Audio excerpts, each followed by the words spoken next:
যুব সমাজকে শিক্ষিত না বানাইয়া, তাদেরকে নামাজের দিকে না ডেকে, তাদেরকে স্কুল কলেজ ইউনিভার্সিটি মাদ্রাসা না পাঠাইয়া এই যুবকদের হাতে মাদক, ফেন্সিডিল, গাঁজা, ইয়াবা উঠাইয়া দিয়েছে। পুরো গ্রামের যুবক আর যুবতীরা নষ্ট হচ্ছে, ঠিক কিনা বলেন? পুরো সমাজ নষ্ট হয়ে যাচ্ছে।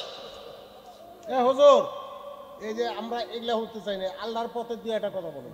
আমি কি বলতেছি? না না, এটা ওই সমাজ নষ্ট হলো না কি নষ্ট হলো, এটা হতে চাই নাই। সমাজ অবশ্যই, এটাই কোরআনের। আল্লাহর পথে দুই একটা কথা বলেন। এটা কিসের কথা বলতেছি? আমি কি বলতেছি বলেন? আমার দিকে তাকান, আমি কি বলতেছি বলেন? আপনি কোরআনের কয়টা আয়াত পড়ছেন? এটা তো কোরআনের কথা। আল্লাহ বলছেন কোরআনে, ইন্নামাল খামরু ওয়াল আনসাবু ওয়াল আজলামু রিজসুম মিন আমালিশ। কথা শুনেন, আমার কথা বুঝেন আপনি? আমি কথা বলতেছি, এখন কথা শুনেন কমপক্ষে। আল্লাহ কোরআনে বলছেন যারা মদ খায়, যারা মদ বিক্রি করে, যারা সুদ খায়, যারা সুদ দেয়, যারা খেলে, যারা জুয়া খেলে, এরা কি করে? আল্লাহ এটা কোরআনের আয়াতে বলতেছে। আমি তো এই কথাগুলো বলতেছি। সমাজে এগুলো নোংরা, এগুলোর থেকে আপনাকে বাঁচতে হবে। এগুলোর থেকে বাঁচাতে হলে জাতিকে কোন পথে নিয়ে আসতে হবে? কোরআন আপনাকে আমাকে এই বিপদ থেকে বাঁচার জন্য কি ফর্মুলা দিচ্ছে, এটা আমাদেরকে শুনতে হবে। শুধু আপনি নামাজ রোজা তসবির ওয়াজ করে দিলেন, চুরি করে বদমাইশি করে ও নামাজ পড়লে তো কাজ হবে না। ও তো নামাজ পড়লে কাজ হবে না। সে তো অশ্লীলতা যতক্ষণ গ্রাম থেকে না যাবে ও নামাজে কাজ হবে না। মুরব্বী আবার গ্রামের পঞ্চায়েতের মুরব্বী না করে আরেকজনের বৌরি নিয়ে ভাগ্যে যায়। এই কথা যদি সমাজ থেকে না যায় তো ওই মুরব্বীর কারণেই তো সমাজ নষ্ট। কারণ ইনসাফ যার ভিতরে থাকবে না সে তো বিচার করতে পারবে না। সমাজে যতক্ষণ ইনসাফ না আসবে সে তো বিচার করতে পারবে না। রসুল তো এই সমাজের ইনসাফ কায়েম করেছেন, এরপরে রাষ্ট্রে করেছেন। আর রসুলকে এই জন্য আল্লাহ পাঠাইছেন। কোরআনের ৬৬৬৬ আয়াত, এতগুলো আয়াতে শুধু আল্লাহ কি নামাজের কথা বলছেন আর কেচ্ছা কাহিনী বলছেন। এই জাতিকে কেমনে বাঁচাবেন, সমাজকে কেমনে বাঁচাবেন, পঞ্চায়েতের মুরব্বিয়ানা কেমনে করবেন? কারণ রসুল গ্রামের সভাপতি ছিলেন, রসুল মসজিদের মুতাওয়াল্লি ছিলেন, রসুল মদিনার বাজারে ব্যবসায়ী সমিতির সভাপতি ছিলেন, রসুল রাষ্ট্রের সেনাপ্রধানও ছিলেন। এই যে রসুল পুরা সমাজ চালাইলেন, কেমনে ব্যক্তি জীবন চালাইলেন, কেমনে এই সমাজে জুয়া ছিল, ফেন্সিডিল ছিল, মা তার ছেলের সাথে জেনা করত, বাপ তার মেয়ের সাথে জেনা করত, এই সমাজ থেকে রসুল কেমনে দিন শিখালেন, এটাই তো আমাকে বলতে হচ্ছে। কথা বলেন না কেন? আমি তো ভুল বলতেছি না বাবা, কিন্তু আমাকে আনার দরকার নেই এই ওয়াজগুলাতে। তো বোঝা গেল এই সমাজে আপনারাই ফেন্সিডিল আবার ব্যবসা করেন, আপনারাই পাবলিকের জায়গা জমি দখল করেন, আপনারাই শয়তানি নাফরমানি করেন, আপনারাই মসজিদ মাদ্রাসার ক্যাশের পয়সা মাইরা খান। আজকে সমাজ এত নষ্ট, সমাজের যে যত বড় দুর্নীতিবাজ সে তত বড় মসজিদের সভাপতি আর সেক্রেটারি হয়ে যায়। সমাজকে আমরাই খারাপ বানাইয়া দিচ্ছি। ইমাম সাহেব মসজিদের মিম্বরে বসে সত্য কথা বলেন না, কারণ তার সভাপতি সুদখোর, তার ক্যাশিয়ার ঘুষখোর, তার সেক্রেটারি চান্দাবাজ। হুজুর ওয়াজ করলে তার চাকরি থাকতো না। এই জন্য ওয়াজ বাদ, শুধু নামাজের ওয়াজ করো, গুরুস্থানের ওয়াজ করো। বাবা, গুরুস্থানে শান্তি থাকতে হলে জীবিত থাকতে আমাকে আপনাকে ভালো হওয়া লাগবে। জীবিত থাকতে যদি ভালো না হই, কবরের ওয়াজ করে কোনো লাভ হবে না। জীবিত থাকতে ভালো হইলে কবরে গেলে এমনি শান্তি পাবো। আমি কোনোদিনই কাউকে খোঁচা দেওয়া এগুলা নয়। সমাজের নোংরামি কি আছে, এরপরে সমাধান কি। কোরআনে আল্লাহ প্রথমে বলছেন তিলকা হুদুদুল্লাহ, আমি যা বলছি এটা আমার নির্ধারিত সীমারেখা। আল্লাহ বলছেন এটা হারাম, এটাকে হারাম বলো। এই যে সুদের কথা বললাম, কোরআনে আল্লাহ বলছেন যারা সুদ খায় তারা তাদের মায়ের সাথে জেনা করে। কোরআনের আয়াতে আল্লাহ বলছেন যে সুদ খায়, যে সুদ দেয়, সে আল্লাহ এবং তার রাসূলের বিরুদ্ধে ডাইরেক্ট যুদ্ধ করে। কোরআনের আয়াত না এটা? তো এখন বলেন, এ কথা আমি বলবো না? এটা কোন এগুলো বলবো না? কথা শুনেন, আল্লাহ কোরআনে বলছেন ইজতানিবু কাসীরাম মিনাজ-জান ইন্না বা'দাজ-জান্নি ইসমুন। মানুষ সম্পর্কে ধারণা কইরো না, কারণ অনেক ধারণা গুনাহ। আপনি কিসের ধারণা করবেন? আইয়ুহিব্বু আহাদুকুম আইয়াকুলা লাহমা আখিহি মাইতান ফাকারিহতুমু ওয়াত্তাকুল্লাহ। আল্লাহ বলছেন তোমরা গীবত শিকায়ত করো না, চুগলখুরি করো না, বাটপারি করো না, কারণ তোমরা যদি তোমার আপন মরা ভাইয়ের গোশত খাওয়ারে পছন্দ করো তা আরেকজনের গীবত করো। কথা বুঝেন নাই? তো এই কথাই তো বলতেছি, তুমি সার দোকানে বৈশা করোটা কি? সার দোকানে বৈশা তো গীবত, শিকায়ত, সমালোচনা, ধান্দাবাজি, চুগলখুরি। আর কি আছে সার দোকানে? নামাজের সময় মসজিদে যায় না, সার দোকানে বসে ধান্দাবাজি করে। কথা বলেন না কেন? এগুলা তো বন্ধ করতে হবে। একটা সমাজকে ভালো বানাতে এটারই তো দরকার।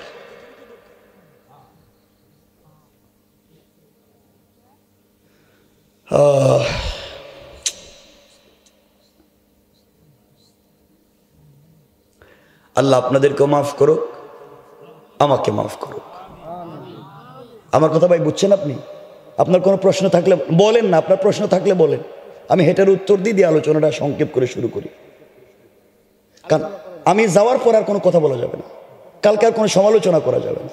কেউ যদি আমার সমালোচনা করে, কিয়ামতের দিন আল্লাহর আদালতে বিচার দিলাম। কারণ আমি যা বলছি কোরআনের আয়াত, আমি পরিষ্কার ওয়াজ করি, যারা আমার সিনে তারা ভালো করেই জানে। কোনো কথায় আমি এই এলাকা আমার বিয়েও করি না, এলাকায় আমার আত্মীয় স্বজনও নাই, সুতরাং আপনাদের সাথে লেনদেনও নাই, জায়গা জমি নিয়ে কোনো ভেজাল নেই। যা বলতেছি সব ইনসাফের সাথে। কথা বলেন না কেন?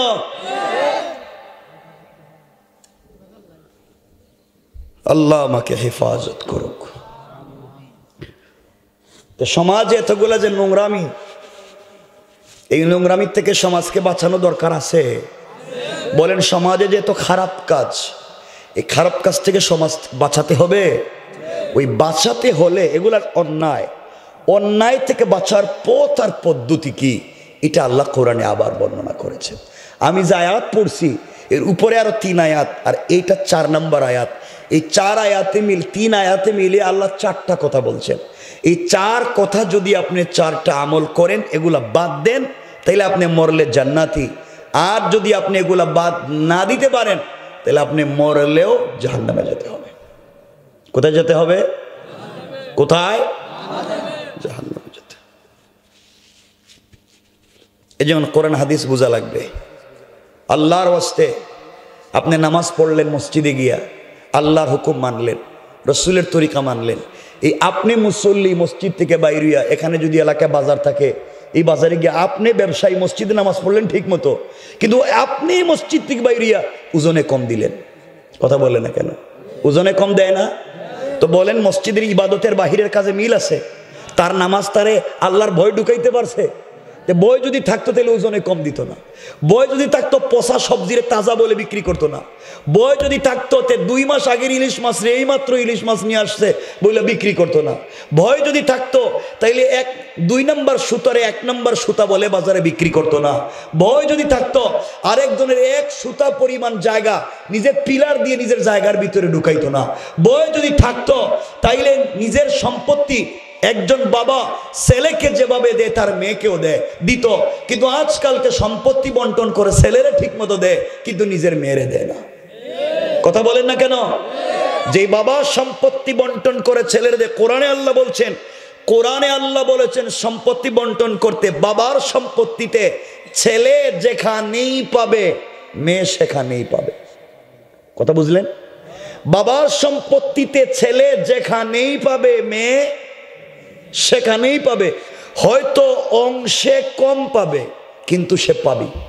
কিন্তু সে আজকালকে অনেক বাপ আছে ছেলেদেরকে ভাগ ভাগ করে সম্পত্তি দেয়, আর মেয়েরে কয় মা তোর জন্য বাপের বুক ভরা দুয়ার ভালোবাসা আছে। আজ কয় না? এটা হলো টাটকা একটা শয়তান। তুমি আরেকজনের হক মাইরা দোয়া করলে তোমার দোয়া কবুল করবো কে? কথা বলেন না কেন? আল্লাহ কোরআনে বলছেন হক দেওয়া ফরজ। তুমি হক দিলা না, ভাই ভাইয়ের হক দেয় না, বাবা মেয়ের হক দেয় না, ভাই বোনের হক দেয় না, এগুলা দেয় না, এগুলা দেয় না তো দেয় না। কাবার গিলাফে ধরে কান্দে। আল্লাহ কয় ও বাটপার, তুই পাবলিকরেও ঠকাইছস, নিজের ঘরে এখন আমারও ঠকাইতেইছস না কেন? কথা বলেন না কেন? নামাজ রোজার মতো ফরজ হক দিতে হবে। এমনকি স্ত্রীর মোহরের পয়সা এটা নামাজ রোজার মতো ফরজ, এটা আপনাকে দিতেই হবে মরার আগে। আপনি বছরে বছরে বাচ্চা একটা সাপ্লাই দিলেন, 10 বছরে 5টা বাচ্চা নিলেন, কিন্তু একবার বউর মোহরের পয়সা দিলেন না। অথচ বিবাহ একটা চুক্তির নাম। বিবাহ হচ্ছে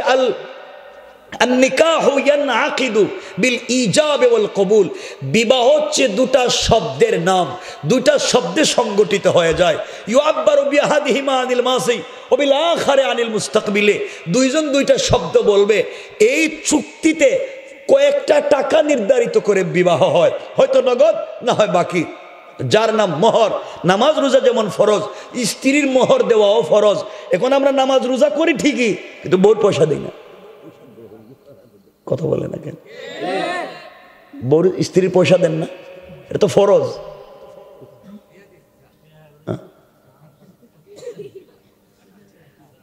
স্ত্রীর পয়সা এটা ফরজ, দিতে হবে। আপনি মনে করতেছেন আমার বউ আমার মাফ করে দিছে, এটা দেওয়া লাগবে না। আপনার ধোঁকা দিছে স্ত্রী। রব বলেছেন কারোর সঙ্গে লেনদেন করলে, কোরআনের আয়াত, ইলা আজালিম মুসাম্মান ফাকতুবুহু ওয়া লিয়াকতুব বাইনাকুম কাতিবুন বিল আদল। তোমরা লেনদেন করলে লেখালেখি করো, লেনদেন করলে সাক্ষী রাখো। তোমার বউ যে তোমারে মাফ করছে সাক্ষী কই? তোমার বউ যে তোমারে মাফ দিছে লেখালেখি কই? তোমার কাছে যে পায় এটা সাক্ষী আছে। কথা বলে না কেন? মোহরের কাগজে সাক্ষী লেখা নাই? তোমার কাছে পায় এটার সাক্ষী আছে, কিন্তু সে তোমাকে মাফ করে দিছে এটা সাক্ষী নাই। আল্লাহ বলছেন কোনো মাফই হয় নাই। এই জন্য স্ত্রী যদি তোমার সব পয়সা মাফও করে দেয়, আজকে রাত্রে তালাক দিয়া দেখেন, ডিভোর্স দিয়া দেখেন, কালকে সকালে লাভে আসলে দেওয়া লাগবে। কথা বলেন না কেন? তাহলে মাফ দিলে দেওয়া লাগবে কেন? তাহলে মাফ হয় নাই, এটার সিস্টেম নাই। আমার কথা কি বুঝতেছেন আপনারা বাবা? এই জন্য ভুল পথে চলা যাবে না। আল্লাহ আমাদেরকে হেফাজত করুক। এই মাসলাগুলো জানেন, এরপরে কবরে যান, নাইলে বিপদ আছে, নাইলে বিপদ আছে।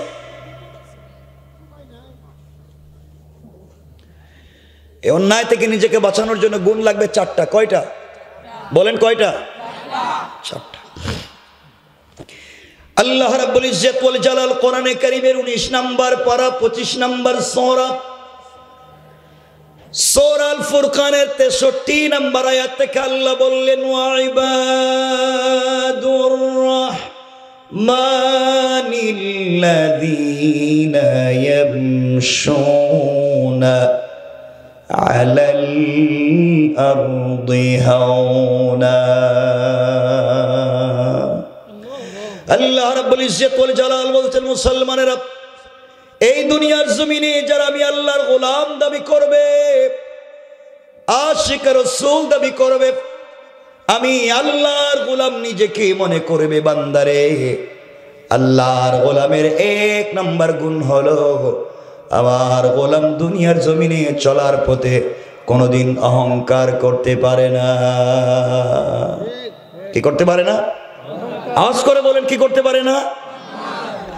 আল্লাহ আপনাকে টাকার মালিক বানিয়েছে, হয়তো কয়েকটা পয়সার মালিক আপনি, গাড়ি আছে, বাড়ি আছে, সম্পদ আছে।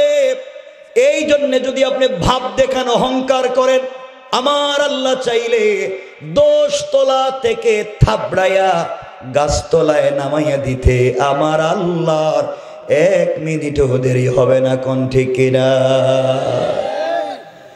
আর আপনি যদি অহংকার ছেড়ে দিতে পারেন, নিজেকে ছোট করতে পারেন, নিজেকে আল্লাহর জন্য সঁপে দিতে পারেন, আমার আল্লাহ চাইলে গাছতলা থেকে, বাঁশতলা থেকে কান ধরে 10 তলার মালিক বানাইয়া দিতে আমার আল্লাহর 1 মিনিটও দেরি হবে না। কোন ঠিক কিনা?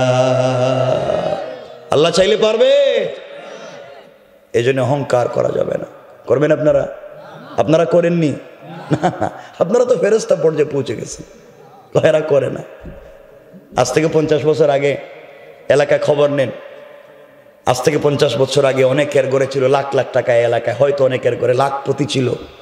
আজ তার ছেলে মেয়েরা মানুষের বাড়িতে কাজকাম করে খায়, নাই? আর আজ থেকে 50 বছর আগে অনেকের ঘর ছিল ঝুপড়ি ঘর, বৃষ্টি দিলে টিন লাগাবার পয়সা ছিল না। আজ তার ছেলে মেয়ের ঘরে আল্লাহ কোটি কোটি টাকা দিচ্ছে। আছে না নাই? ওই ঘুরাইয়া এগুলো কে করতে পারে? আরো জোরে বলেন, কে? এজন্য অহংকার করা যাবে। কিন্তু সব জায়গায় দেখবেন আছে গ্রামগঞ্জে বেচারা নতুন পয়সা হয়েছে, নতুন পয়সার গরমে মানে এলাকার সাধারণ পাবলিককেও ঠিক মতো চিনে না। এগুলো আছে না এখন? আল্লাহ যদি ধরেন এগুলো থাকবে? বলেন থাকবে? থাকবে না, ইজ্জত থাকবে না। আল্লাহর গোলামের 2 নম্বর গুণ আল্লাহ বলছেন, ওয়াইদা খাতাবাহুমুল জাহিলুনা ক্বালু সালামা। আল্লাহ রাব্বুল ইজ্জত ওয়াল জালাল বলছেন, মুসলমানেরা, এই দুনিয়ার জমিনে যারা আমি আল্লাহর গোলাম দাবি করবে, আশিক রাসূল দাবি করবে, আমি আল্লাহর গোলাম নিজেকে মনে করবে, বান্দারে আমার গোলামকে কেউ যদি গালি দেয়, আমার গোলামকে কেউ যদি আঘাত করে, গীবত করে, সমালোচনা করে, শিকায়াত করে, আমার গোলাম গালির জবাবে গালি দেয় না, বরং আমার গোলামকে কেউ গালি দিলে গালির জবাবে আমার বান্দা ওই গোলামের জন্য শান্তি আর সালামতের দোয়া করে যায়। পড়েন সুবহানাল্লাহ। যেন আল্লাহর গোলামের 2 নম্বর গুণ, গালি দেওয়া যাবে, আসতে বলবেন না কিন্তু, গালি দেওয়া যাবে না, কাউকে কষ্ট দেওয়া যাবে না, গীবত শিকায়াত করা যাবে না। আপনাকে যদি কেউ গালি দেয়, আপনাকে যদি কেউ কষ্ট দেয়, বিনিময়ে আপনি তার জন্য শান্তির দোয়া করবেন, সালাম দিবেন। পড়েন সুবহানাল্লাহ। কে দিব আমরা? সালাম। এই সালামটা যদি আমরা ঠিক মতো দিতে পারতাম, তাহলে সমাজ অর্ধেক ঠিক হয়ে যেত। আজকে আমাদের পরিবার থেকে শাহজালাল, শাহপরান, জৌনাইদ, বুগদাদি, আব্দুল কাদের জিলানী, মুঈনুদ্দিন চিশতি, এমন আল্লাহর ওলিরা আমাদের মায়েদের ঘর থেকে জন্ম নেয় না। আজকালকে আমাদের মায়েদের ঘর থেকে জন্ম নেয় সুর, ডাকাত, বদমাশ, এগুলো জন্ম নেয়। কথা বলেন না কেন? ভালো মানুষ জন্ম নিচ্ছেন। এর কারণ পরিবারের ভিতরে দিন নাই। আল্লাহর রসুল যে তার পরিবারে দিন ছিল, স্বামী স্ত্রী সম্পর্ক, রসুলে পাক এবং খাদিজা তাদের চমৎকার একটা ভালোবাসার সম্পর্ক ছিল। আল্লাহ তাদের ঘর থেকে জন্ম দিয়েছেন জান্নাতি মহিলাদের নেত্রী হযরতে ফাতেমা। সুবহানাল্লাহ বলেন না? আর হযরতে ফাতেমা, হযরতে আলী, স্বামী স্ত্রী সম্পর্ক কত চমৎকার ছিল। আল্লাহ তাদের ঘর থেকে জন্ম দিয়েছেন জান্নাতি যুবকদের নেতা হযরতে হাসান, হযরতে হুসাইন। পড়েন সুবহানাল্লাহ। আর আমাদের ঘর থেকে কি জন্ম নিতেছে? ছেলে এখন বাপরে পিডায়, বাপ বয়ে কথা কয় না, কারণ বাপরে পিডাইব কিছু কইলি, এমন সন্তান জন্ম নিচ্ছে। এমন ছেলেও আছে বাপের কাছে গিয়ে, কাব্বা তোমার কাছে বিড়ি আছেন, এ খাইতো। কথা বলেন না কেন? সমাজ কত নোংরা। এমন সন্তান জন্ম নিচ্ছে, বিয়ের পরে মা বাপকে 2 চোখেই দেখতে পারে না। তার বউ যা কয় তা, তার শ্বশুর বাড়িতে যা কয় তা, তার মা বাপকে 2 চোখেই দেখতে পারে না। কথা বলেন না কেন? কি সমাজ হয়ে গেল, কি নোংরা হয়ে গিয়েছে। পরিবার সুন্দর না থাকবার কারণ, পরিবারের দিন না থাকবার কারণ। এই জন্য আল্লাহর ওয়াস্তে 2 হাত জোড় করি ভাই, তোদেরকে বলছি, মনে রাখবা, এই পৃথিবীতে তুমি যদি কিছু হতে চাও, যদি তুমি কিছু হতে চাও, যে আমি একটা ইজ্জতের মালিক হতে চাই, ইন্তেকাল পর্যন্ত আমার ইজ্জত থাকবে, আমি দুনিয়ায় পয়সার মালিক হতে চাই, আমি দুনিয়ায় সুখে শান্তিতে থাকতে চাই, মরার পরে জান্নাত চাই, আল্লাহর ওয়াস্তে 2 হাত জোড় করে বলছি, আল্লাহর ওয়াস্তে মা বাপকে কষ্ট দিবা না। আল্লাহর ওয়াস্তে বলছি, মা বাপকে কষ্ট দিবা না। কারণ রব বলছেন, মা বাপ খুশি তো আমি খুশি, মা বাপ খুশি না, তুমি পুরা জিন্দেগি কাবা ঘরের ইমাম থাকো, আমি তোমার উপরে খুশি না। কথা বুঝতে পারলেন? কোরআনের যত জায়গায় আল্লাহ বলছেন তোমরা আমার ইবাদত করো, তত জায়গায় বলছেন ওয়াবিল ওয়ালিদাইনি ইহসানা, মা বাপের দয়া করো, ইহসান করো। যত জায়গায় কোরআনে আল্লাহ বলছেন আমার শুকরিয়া আদায় করো, আনিশকুরলি, তত জায়গায় বলছেন ওয়ালি ওয়ালিদাইয়া, তোমরা মা বাপের শুকরিয়া আদায় করো। সুবহানাল্লাহ বলেন না? আফসোস হয়, আফসোস হয়, বাপ রাত দিন মাথার গাম পায়ে ফেলে, নিজে খায় না, পকেটে পয়সা নিয়ে যায়, বাজার করে বাচ্চাদের জন্য নিয়ে যায়, কোনোভাবে যেন বাচ্চাটা কষ্ট না পায়। বাপ ঋণ করে, কাপড় বিক্রি করে, সব দিয়া সন্তানকে বড় করতে চায়। এই সন্তান পড়ালেখা করে বড় হইয়া আর বাপরে দেখতে পারে না, নিজের বউরে নিয়ে ভালো বিছানায় থাকে আর নিজের মারে ভাঙ্গা জায়গায় রেখে দেয়। কথা বলেন না কেন? আমার দুঃখ হয়, এক মায়ের 3 আঙ্গুল পেটে 5টা 6টা সন্তানের জায়গা হয়, কিন্তু 5টা 6টা সন্তান বড় হইয়া 5টা 6টা বাড়ি বানায়, কিন্তু বৃদ্ধা মায়ের আর জায়গা হয় না। কথা বলেন না কেন? আফসোস হয়, কপাল পোড়া। এই বাপ 8টা 10টা সন্তানকে লালন পালন করতে পারে, বাপ একা, 8টা 10টা সন্তানকে লালন পালন করে, কিন্তু 8টা 10টা সন্তান বড় হইয়া এই একজন বাপকে হাত খরচের পয়সা দিতে পারে না। কথা বলে না কেন? কি নিমক হারাম সন্তান, কিসের তুমি কি করো? কিমনে কে বলছে আপনি আমি এত সহজে জান্নাতে চলে যাব? এই ওয়াজটা করলো কে?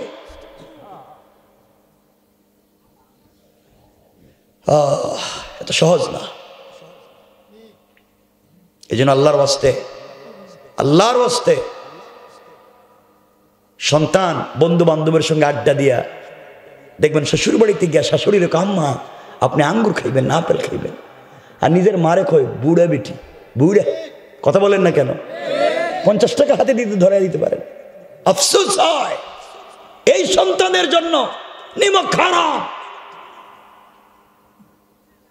আহা ভাই, তোদেরকে বলছি, বড় হইবা সবাই, বিয়ে শাদী করবা, সন্তান হবে, তখন তুমি যেভাবে আজকে তুমি স্বামী স্ত্রী মধ্যখানে তোমার ছোট বাচ্চাটাকে শুয়াইয়া কি ভাল লাগে, কোথাও দূরে গেলে বাচ্চার কথা মনে হইলে পাগল হয়ে যাও। তোমার একবার মনে পড়ে না তুমি যখন বাচ্চা ছিলা, তোমরা বাপ ও পাগলের মতো তোমার জন্য ছুটে আসতো, তোমার বাপ ও তোমার জন্য পাগলের মতো ছুটে আসতো। আজ তোমার সন্তানের প্রতি তোমার এত দয়া, আর তোমার মা বাপের প্রতি তোমার কোনো দয়া নাই। আহা, আল্লাহ আমাদের হেফাজত করো। ভাই আমার কথা আপনারা বুঝতে পারতেছেন? প্লিজ আল্লাহর ওয়াস্তে মা বাপরে কষ্ট দিও না। জান্নাত পেতে চাও, মায়ের পা বাবার পা জড়াইয়া বসে থাকো। মা তোমাকে যত গালি দিক, বাপ তোমাকে পিটাইয়া চামড়া উঠাইয়া দিক, বাপ তো বাপই, মা তো মাই। এই তুলনা আসমানের নিচে জমিনের উপরে আল্লাহর পরে আর কারো নাই। আল্লাহ রাসূল বলছেন আল জান্নাতু তাহতা আকদামিল উম্মাহাত, জান্নাত ওখানে। এজন্য মারে কষ্ট দেয়, মা কিছু বললে সন্তান ছাড়ি দিয়ে কথা কয়, আছে না এগুলা? ভাব হ্যাঁ তুমি শুধু আমার এটা কো সেটা কো। আরে জোয়ান তুই বুঝলে না, পৃথিবীর সব নিমক খারাপ ভুলে যাইতে পারে, কিন্তু ওইটা একটু বিপদে পড়লেই মায়ের কিন্তু কলিজায় জ্বলে। কথা বলেন না কেন? বাপ রাত দিন বৃষ্টিতে ভিজে রোদে শুকায় এত কষ্ট করে গাধার মতো ওই সন্তানকে খাওয়াতে চায়। নিজে ভাত খাইতে বসলে, বাচ্চাদেরকে নিয়ে বসলে, মাছ প্লেট থেকে নিয়ে বাচ্চাদেরকে দিয়ে দেয়, আমার বাচ্চাটা খায় বড়। কথা বলেন না কেন? আর এই সন্তান বড় হয়ে আর বাপরে কিচ্ছু দেয় না। আহা, আমার কথাগুলো লিখে রাখবেন, লিখে রাখবা।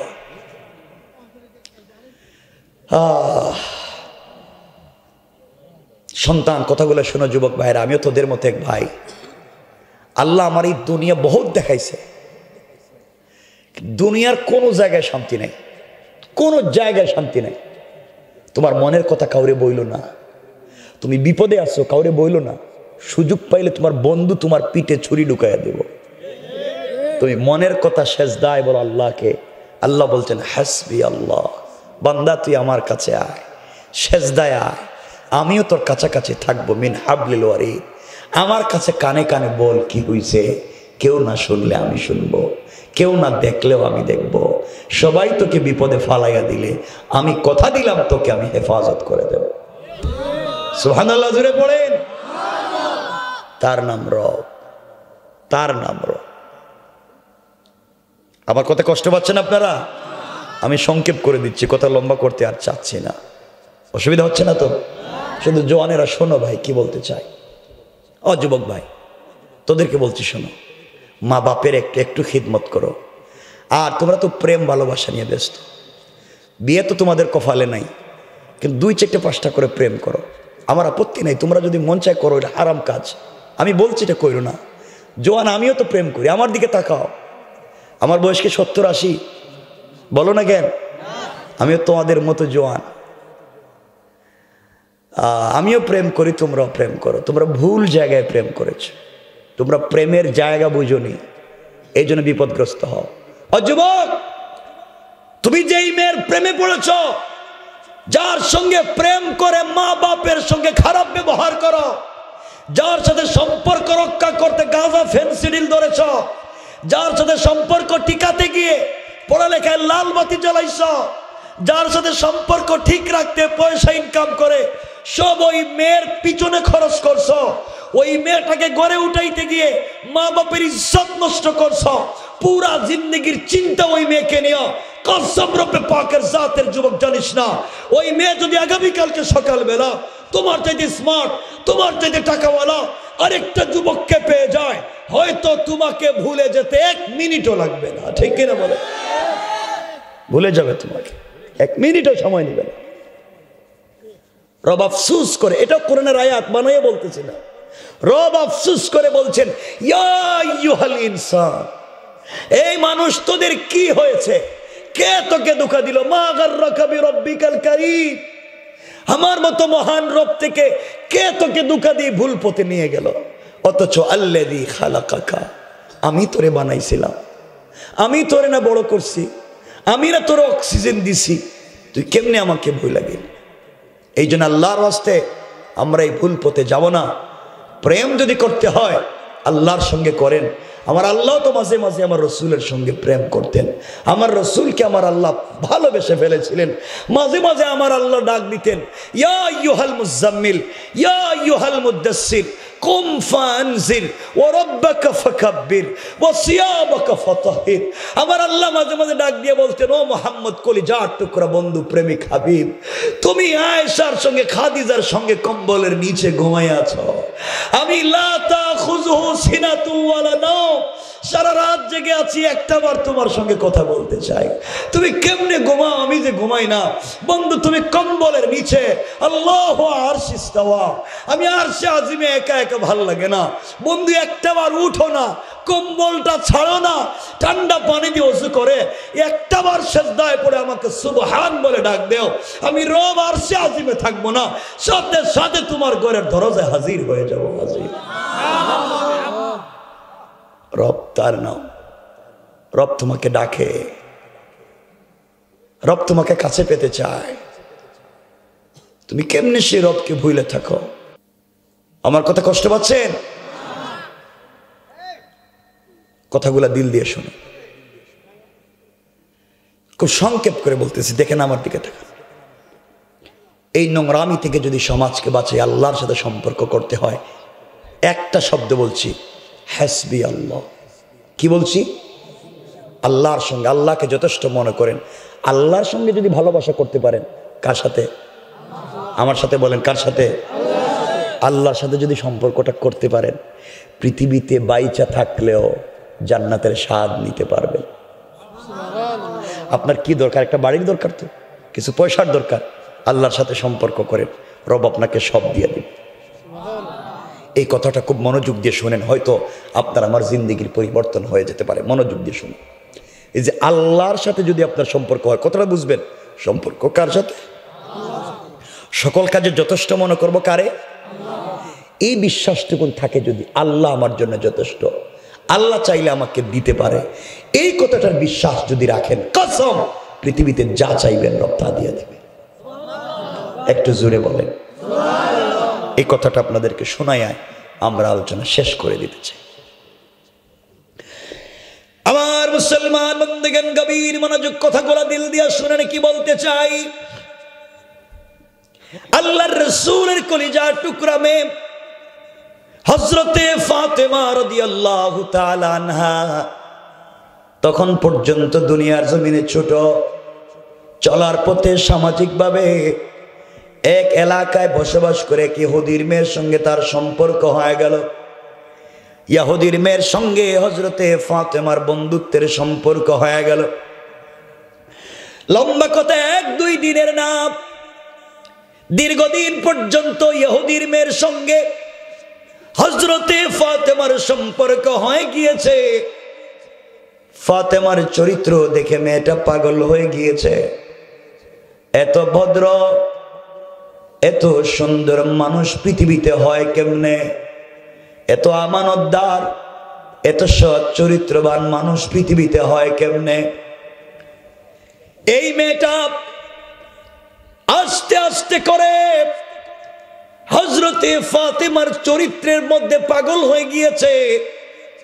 এত ভদ্র সৎ চরিত্রবান মানুষ হযরতে ফাতেমা, মেয়েটা আস্তে আস্তে বড় হয়ে গেল। কতটা বুঝবেন? ওই মেয়েটা একদিন তার বাবার কাছে গিয়েছে। ইহুদি ডাক দিয়া বলছে, মেয়ে আমার, ও আমার মেয়ে, তোমার বয়স হয়ে গিয়েছে মা, আজ না হয় কাল তোমাকে বিয়ে দিতে হবে মা। আমি বাবা তোমার জন্য একটা ছেলে ঠিক করেছি। আমি বাবা তোমার জন্য একটা পাত্র ঠিক করেছি। ওই পাত্র এলাকার মধ্যে, দেশের মধ্যে সব থেকে সুন্দর পয়সাওয়ালা ইহুদির ছেলে। ও আমার মা, আমি তোমাকে বিয়ে দিতে চাই, তুমি কি রাজি? ইহুদির মেয়ে ডাক দিয়া বলছে, আব্বা জান, আপনি আমার জন্য ছেলে ঠিক করেছেন বাবা, আপনি আমাকে বিয়ে দিতে চান? ও বাবা, আপনি আমার কাছ থেকে পরামর্শ নিলেন, বাবা আমি রাজি কিনা আগামীকালকে আপনাকে জানাইয়া দিব।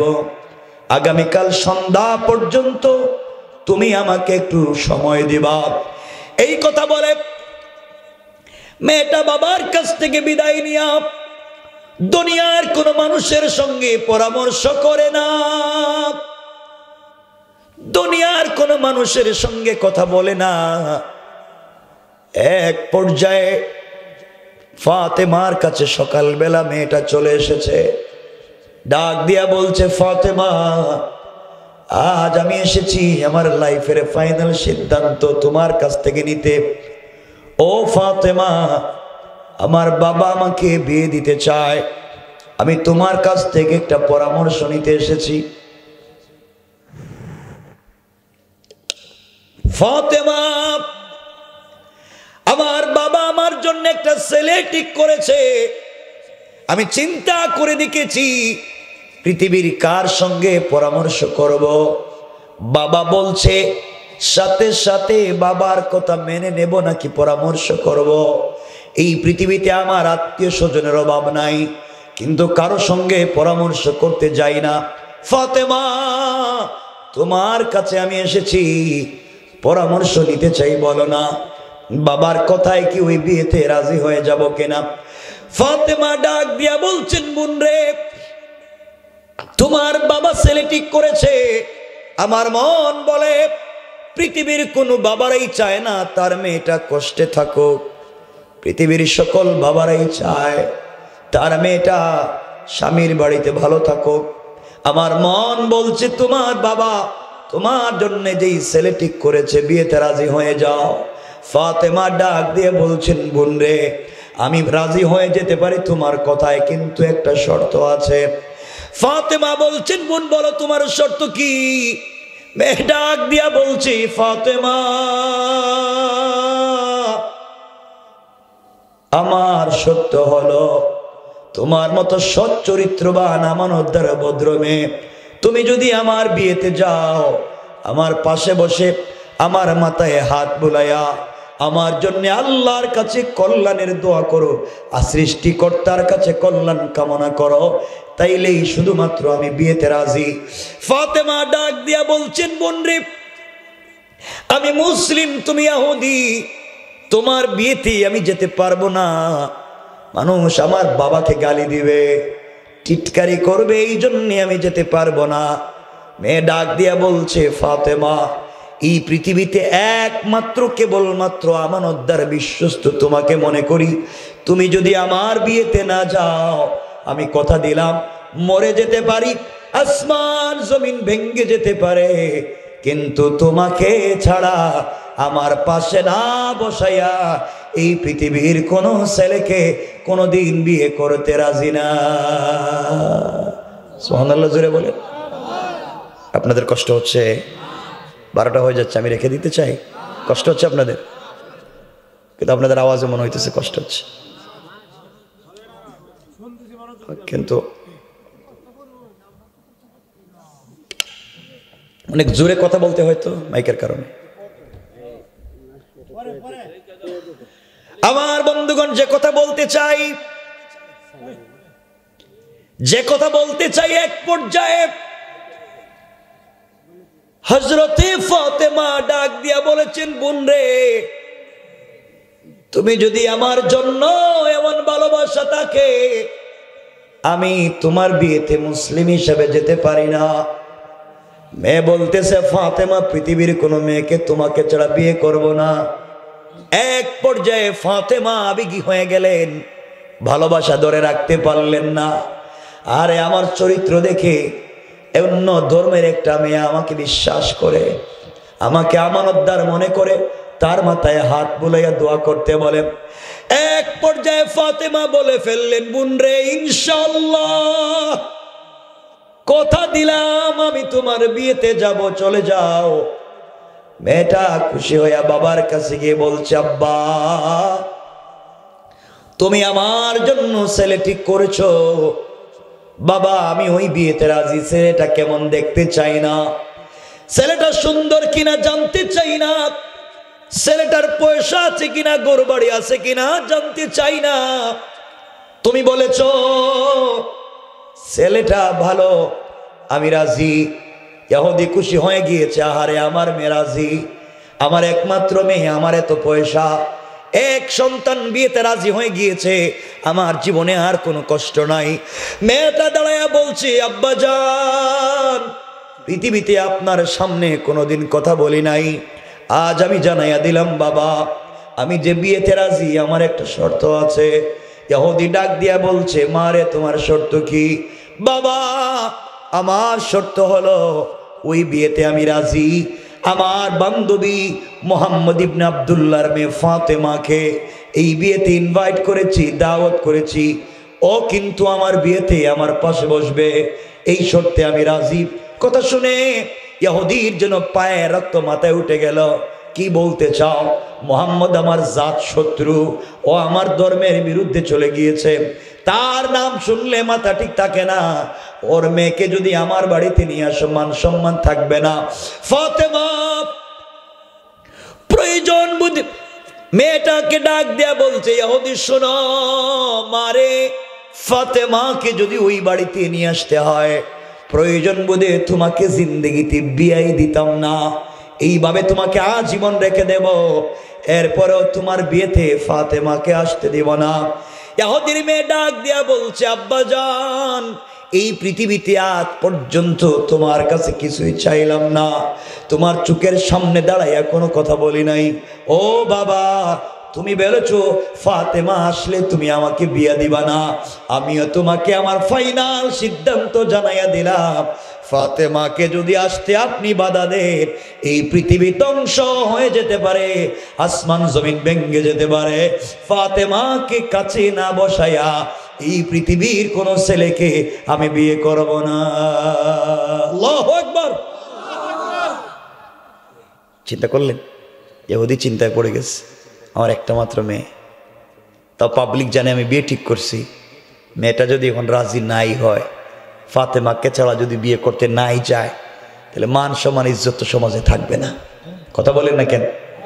ইহুদির মেয়েটা বাপ ছেলে ঠিক করেছে, পৃথিবীর কারো সঙ্গে পরামর্শ করতে যায়নি, গেছে কার কাছে? কথা বলে না? কি চরিত্রবান একটা মেয়ের কাছে পরামর্শের জন্য গেছে। আর আজকালকে আমি জানি না আপনাদের এলাকার খবর, আজকালকে যদি আমাদের বাপেরা কোনো মেয়েকে বলে, মা তুমি তো কলেজে পড়ছো, ইউনিভার্সিটিতে পড়ছো, তোমার জন্য আমি একটা ছেলে ঠিক করেছি, তোমাকে বিয়ে দিতে চাই, ছেলেটা ধার্মিক নামাজি, তুমি কি বিয়েতে রাজি? আমাদের দেশের মেয়েরা কি বলবে? বাবা আই এম সরি, আপনি কি বললেন বাবা, আমি এখন অ্যাডাল্ট, আমি এখন ম্যাচিউর, আমার বয়স হয়েছে, আপনি আমাকে বিয়ে দিতে চান? আমি তো 5 বছর আগে এই মিরিকপুরের বল্টুর ছেলের সাথে প্রেম, আমি তো 5 বছর আগে কাম সেরে লইছি, তুমি আমার এখন বিয়ে দিতে চাও? কথা বলেন না কেন? ওই যে আমাদের চরিত্রের কন্ডিশন বলতেছে, আমরা খারাপ হয়ে গেছি। আর একটা ইহুদির মেয়ে পৃথিবীর কারো সঙ্গে পরামর্শের জন্য না গিয়া হযরতে ফাতেমার কাছে গিয়েছে, কারণ বুঝতে পেরেছে ও আমানতদার, বিশ্বস্ত, উনি যা বলবে সব আমানতের সাথে বলবে। সুবহানাল্লাহ বলেন। এত আসতে বললেন সুবহানাল্লাহ। 12টা হয়ে গেছে আর আমি বুঝতেছি আওয়াজও আপনাদের সমস্যা হইতেছে। অসুবিধা হচ্ছে? একটু হাত তুলে দেখান তো দেখি কার কার অসুবিধা হচ্ছে। অনেকের অসুবিধা হইতেছে, দেখছি অসুবিধা হইতেছে, হাত যে উঠে দিলেন আমি বুঝতেছি অসুবিধা হইতেছে।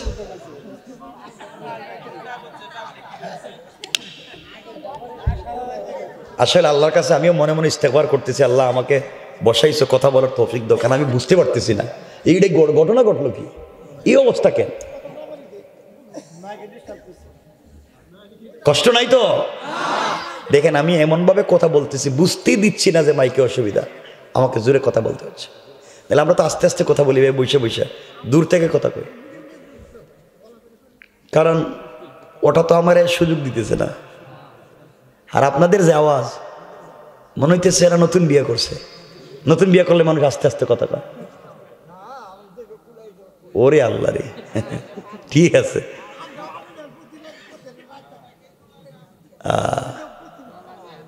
আমার কথা শোনা যায়? অসুবিধা হয়? একটু আওয়াজ করে একটা তাকবীর দে, লিল্লাহ তাকবীর। বুঝলাম না, আওয়াজ এখানে হইছে, এখানে হইছে, সব থেকে জোয়ান যারা এই যে কর্নারে বইছে পিছনে, এরা তো কহে না, এরাদের কি সমস্যা আছে? ভাইয়েরা তোমাদের সমস্যাটা কি? তোমরা তো আমার মতো। জোরে আওয়াজ করে বলেন নারে তাকবীর। মোটামুটি হয়েছে। মানে আপনারা চিন্তা করলেন কেমনে যে আমি একা একা চিল্লে গলা নষ্ট করবো, আপনারা বসে থাকবেন? গলা তো ভাঙলে সবার ভাঙবে, কথা বলেন না কেন? গেলে সবার যাক। আমার বন্ধুগান, মেয়েটা পরামর্শ করছে কার সাথে? বাপরে যখন বলছে আব্বা আমি ফাতেমা ছাড়া বিয়ে করতাম না, ইহুদি কয় ফাতেমা আইলে আমি বিয়ে দিতামই না, মেয়েটা কয় ফাতেমা ছাড়া বিয়ে করতামই না। লাগছেনি পেস? ইহুদি তো কঠিন কুশলী, সে চিন্তা করলো মেয়ে যদি বিয়েতে রাজি না হয় তাইলে আমার এই সহায় সম্পত্তি সব তো পাবলিক দখল করে নিয়ে যাবে, আমার একটা মাত্র বাচ্চা, আর পাবলিক জানে এর বিয়ে দিতাম তাহলে তো আমার ইজ্জত থাকবে না। কৌশল করছে, কৌশল করে মেয়েকে বলে মা তুমি আমার একটা মাত্র মেয়ে, তুমি কি বললা? মা তুমি যা বলবা আমি রাজি, ফাতেমা যদি আসতে হয় আমার কোনো আপত্তি নেই। সুবহানাল্লাহ কি কালকে কইবেন না আগামী বছর কইবেন?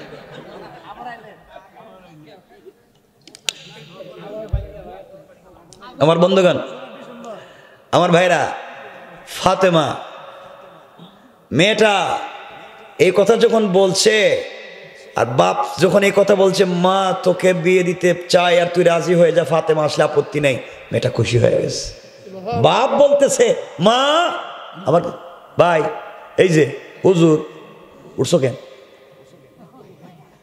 হ্যাঁ পচা কয়ে যাইতেইব, আমার বইলে যেতে যে আমার প্রস্রাবে ধরছে, কারণ আমি কথা বলতেছি একটা ক্লাসের মতো, বুঝেন না? এই যে আপনাদের সাথে কথা, আমি সবার মতো আলোচক না যে আমি বলতে আছি গুরুস্থানে গেছে না আছে, আমার সাথে প্রত্যেকটা জনগণ কানেক্টিং হতে হবে, তাহলে আমি কথা বোঝাতে পারবো। আপনারা আমার হাজার হাজার ভিডিও দেখবেন, হাজার হাজার লাখ ভিডিও দেখবেন, দেখবেন আমি এইভাবে কথা বলতেছি কানেক্টিং। আপনি বুঝছেন কি না, না বুঝলে আবার বলবো, না বুঝলে আবার, যতক্ষণ না বলছেন বুঝছি ততক্ষণ আমি একটা কথা আবার বলবো, কারণ আমি আপনাকে বুঝাবার জন্য বসছি। যদি আমি না বুঝাতে পারি তে আমি এত দূর মিরিকপুরে আইসা কিয়ামতের যদি আল্লাহ বলে ওই বান্দা তুই যে এতক্ষণ সময় নষ্ট করে আমার বান্দারে বুঝাইলি, হেরা তো কিছুই বুঝছে না, তুই কেন সময় নষ্ট করলে জবাব দে। আমি এত দূর আই সেই বিপদে পড়তে চাই না, আমি জাহান্নাম থেকে বাঁচতে চাই, এটা আমার পেশা নয়। এই জন্য আমার কথা আপনাকে বুঝতেই হবে। এখন বলেন বুঝেননি? বুঝছেন তো? কথা কেন কানেক্টিং লাগবে, এটা ব্লুটুথের মতো অথবা হটস্পটের মতো সবাই মিলে একটা কানেক্টিং। এই যে মি, অনলি মি। আমার বন্ধুগণ কথাগুলো দিল দিয়ে শুনেন কি বলতে চাই। ইহুদি ডাক দিয়ে বলছে মেয়ে আমার, তুমি বলতেছো ফাতেমাকে ছাড়া বিয়ে করবা না, আমি রাজি, ফাতেমা আসলে আপত্তি নাই, কিন্তু মারে আমার একটা শর্ত আছে। শর্ত হলো তোমার বিয়েতে আমি যাদেরকে ইনভাইট করেছি এবং করব সবাই পয়সাওয়ালার ছেলে মেয়ে, টাকাওয়ালার ছেলে মেয়ে, দামি দামি অর্নামেন্টস, দামি দামি জুয়েলারি, দামি দামি পোশাক পরে আসবে। আমার বাড়িতে যারা আসবে সোসাইটি মেনটেন করবে, সামাজিকতা রক্ষা করবে। কিন্তু ফাতেমা গরিবের মেয়ে, মোহাম্মদ ইবনে আব্দুল্লাহ যার ঘর নাই থাকবার, খাওয়ার মতো জায়গা নাই, পরার মতো কাপড় নাই, তার মেয়ে ফাতেমা যদি তোমার বিয়েতে আসে মান সম্মান থাকবে না। এই জন্য আমি শর্ত দিলাম ফাতেমা যদি তোমার বিয়েতে আমার বাড়িতে আসতে হয় সামাজিকতা রক্ষা করে আসতে হবে, অর্থাৎ একটা নতুন কাপড় পরে আসতে হবে, সবার মতো আসতে হবে। ইহুদির চিন্তা হলো ফাতেমা নতুন পোশাকও পাবে না, আসতেও বলে দেখছেন নি কৌশল। মেয়েটা ফাতেমার কাছে এসে ফাতেমাকে জড়াইয়া চোখের পানি ফেলে দিয়ে ডাক দিয়ে বলছে, ফাতেমা তুমি আমার বিয়েতে যাও। আমার বাবা কোনোভাবে চায় না, বাবা কোনোভাবেই রাজি হতে চায় না। তোমার বাবার নাম শোনার পরে গালাগালি শুরু করছে। এখন একটা শর্ত দিছে, তুমি আমার বাড়িতে গেলে একটা নতুন পোশাক পরে যেতে হবে। ফাতেমা বলছেন, বোন রে, আমি অনেক বাবার ঘরে জন্ম নিয়েছি, যেই বাবা 3 বেলা 1 বেলা খাবার পর্যন্ত দিতে পারেন না। মাসের পর মাস চলে যায়, আমার বাবার ঘরের চুলায় কোনোদিন আগুন জ্বলে না, কিন্তু আমি কোনোদিন আল্লাহর কাছে কোনো অনুযোগ অভিযোগ করি না। ও বোন, আমি কষ্ট করে না খেয়ে পেটে পাথর বেঁধে সারাদিন কাটাইয়া দিতে পারি। গভীর রজনীতে সেজদায় পড়ে আল্লাহকে ডাক দিয়া বলি, আল্লাহ, দুনিয়ায় আমার খাবার লাগবে না, দুনিয়ায় আমার পয়সা লাগবে না, কষ্ট করে করে জীবন কাটাইয়া দিতে পারি। আল্লাহ, তোমাকে এইভাবে দুনিয়ায় আমি ভুলে যাব না, আখেরাতে ফাতেমাকে তুমি ভুলে যাইও না। ফাতেমা মেয়েটাকে বলছেন, বোন রে, আমি কোথায় নতুন জামা পাবো আর কেমনে বিয়েতে যাব? এই কথা শুনে মেয়েটা চোখের পানি ছেড়ে দিয়েছে, ডাক দিয়া বলছে, ফাতেমা তোমাকে একটা কথা বলতে চাই। ফাতেমা, তুমি আমাকে অনেকদিন বলেছো এই পৃথিবীতে একজনের সঙ্গে তোমার গভীর সম্পর্ক, এই পৃথিবীতে একজনকে তুমি মনে প্রাণে ভালোবাসো। ফাতেমা, তুমি আমাকে বলেছো তোমার সৃষ্টিকর্তা আল্লাহ, যাকে তুমি মন প্রাণ উজাড় করে ভালোবাসো, যার জন্য জীবন যৌবন বিসর্জন করতে চাও, তুমি আমাকে বলেছো তোমার আল্লাহ আসমান জমিন বানাইছে, তোমার আল্লাহ পূর্ব দিকে প্রতিদিন সূর্য উঠায়, পশ্চিম দিকে তোমার আল্লাহ সূর্য ডুবায়। তুমি বলেছো তোমার আল্লাহর অনেক ক্ষমতা, অনেক প্রভাব। তুমি আমাকে বলেছো তোমার সৃষ্টিকর্তা এক মুহূর্তে চাইলে ধনীকে গরিব, গরিবকে ধনী বানায়া দিতে পারে। ফাতেমা, তুমি আমাকে বলেছো ওই আল্লাহর সঙ্গে কথা বলার জন্য সারাদিন কষ্ট করো, রাত হয়ে গেলে গুনগুন করে তার সঙ্গে কথা বলো। ফাতেমা, তোমার সম্পর্ক যদি সত্য হয়, তুমি যদি তোমার সৃষ্টিকর্তাকে ভালোবেসে থাকো, সৃষ্টিকর্তাও যদি তোমাকে দিল থেকে ভালোবেসে থাকে, তুমি তোমার সৃষ্টিকর্তার এত ক্ষমতা, তার কাছে একটা কাপড়ের আবদার করে দেখো, সত্যি যদি সে তোমাকে ভালোবেসে থাকে আর কাপড় দিয়ে দেয়, আমি কথা দিলাম, কথা দিলাম, আমিও কিন্তু কালিমা পড়ে মুসলমান হয়ে যাব।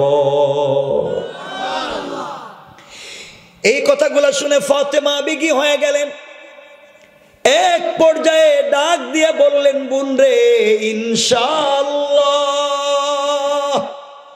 কথা দিলাম তোমার বিয়েতে আমি যাব এবং এই পৃথিবীর সব থেকে দামি কাপড় পরে যাব। আল্লাহু আকবার। মেয়েটা বাবার কাছে গিয়ে বলছে, আব্বা, ফাতেমা কিন্তু বিয়েতে আসবে, আবার বলছে নতুন পোশাক পরে আসবে। ইহুদি কথা শুনে হাসে, টিটকারি করে, যার খাওয়ার নাই, থাকবার ঘর নাই, আর হে নাকি নতুন পোশাক পাইব, যা পোশাকও পাইতো না, আসতেও পারবে না, আমার কোনো আপত্তি নেই। এই কথাটা শুনে ফেলছেন আল্লাহ। আল্লাহ শুনে বললেন, শয়তান, ফাতেমা আমাকে ভালোবাসে, জীবন যৌবন বিসর্জন করতেছে আমার জন্য। আরে ফাতেমা আমার কাছে যদি কিছু চায়, আমি তো তাকে ফিরাইয়া দিব না।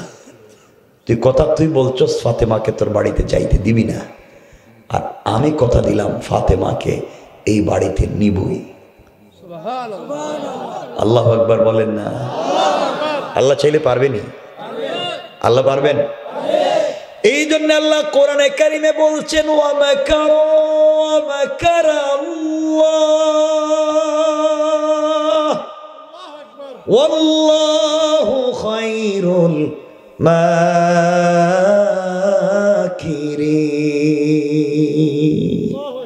আল্লাহ বলছেন কিসের কৌশল করো, কিসের কৌশল করো?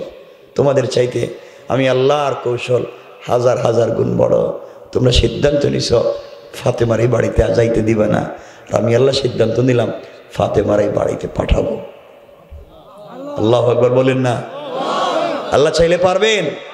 জোরে বলেন পারবেন? যেদিন এই কথা হয় ওই দিন থেকে 1 মাস পরে বিয়ে। কয় মাস? ধরেন 1 মাস শেষ।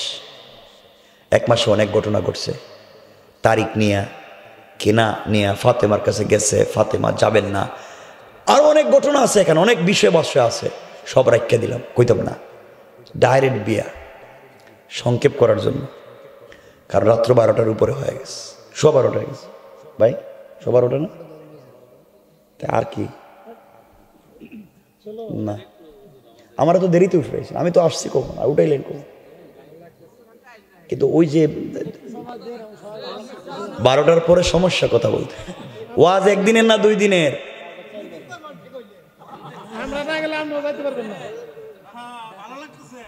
না তা আমি যখন উঠে যাই তখন তো যাইতে হইব।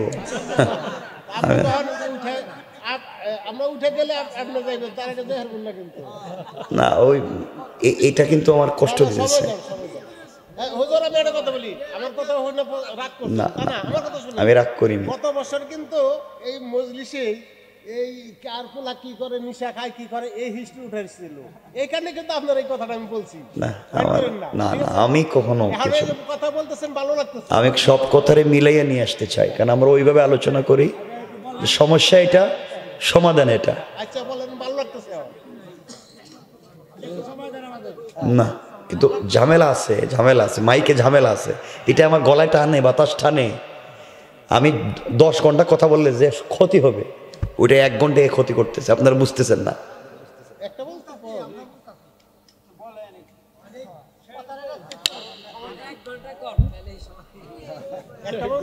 আপনারা তো ওয়াজ একদিন শুনতেছেন, আমার 12 মাস কইতে হইব। ডেইলি হুনেন, এত হুনে লাভ কি? আজকে হুনের দরকার নাই, এই জন্য সংক্ষেপ করতেছি। ডেইলি শুনবেন, এই জন্য আজকে সংক্ষেপ, কালকে থেকে বারবার শুনেন। আমার বন্ধুগণ কথাগুলো দিল দিয়া শুনেন, কি বলতে চাই। সংক্ষেপ, বিয়া কোন দিন? কালকে। 1 মাস এগুলা নাই ওয়াজ, কালকে বিয়া। কোন দিন? কালকে বিয়া।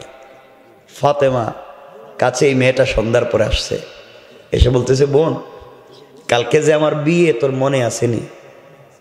ফাতেমা বলছেন, কি ক? তোমার যে কালকে বিয়ে, এটা তো আমি ভুলেই গেছি। মেয়ে বলতেছে, তুমি যদি ভুলেই যাও তাহলে আমার বিয়ে হবে কেমনে? আমি তো বিয়ে করবো না, আমি তো রাত্রেই সুসাইড করে মরবো। বাপের সঙ্গে যুদ্ধ করছি তোমাকে নিয়ে যাওয়ার জন্য, আর তুমি বলতেছো বিয়েটা তুমি ভুলেই গেছো।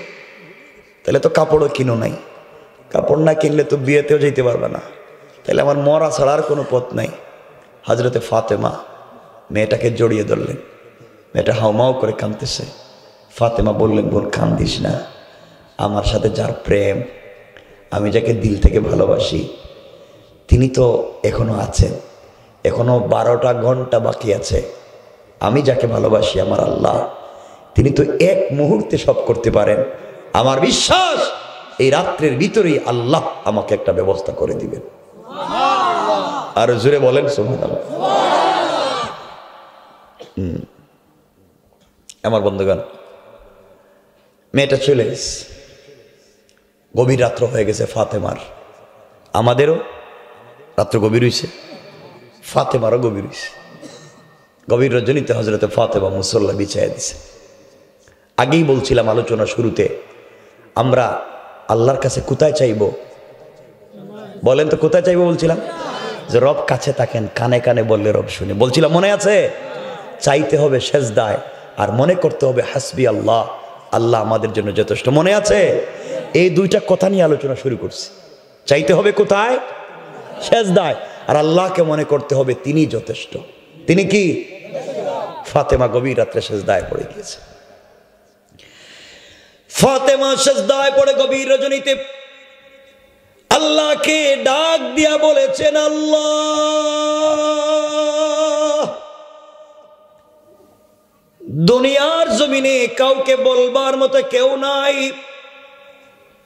আয় আল্লাহ তাআলা, এই পৃথিবীতে বিপদে পড়লে তোমাকে ছাড়া বলবার জায়গা নাই। আল্লাহ, এমন এক বাবার ঘরে আমাকে জন্ম দিয়েছ, যেই বাবার ঘরে মাসের পর মাস চলে যায়, ঘরের চুলায় কোনো আগুন জ্বলে না, কিন্তু আমি তোমার কাছে কোনো অভিযোগ করি না। আয় আল্লাহ, বাবা আমাকে কিছুই ঠিক মতো দিতে পারেন না, কোনো অভিযোগ নাই, কারণ আমি না তোমাকে ভালোবেসে ফেলেছি। ইন্তেকালের পরে আমি তোমাকে পেতে চাই। সারাদিন না খেয়ে অপেক্ষা করি, সন্ধ্যা হয়ে গেলে গভীর রজনীতে সিজদায় পড়ে গেলে তোমার কাছে চাইবো, তুমি তো আমার কথা শুনবা। আয় আল্লাহ,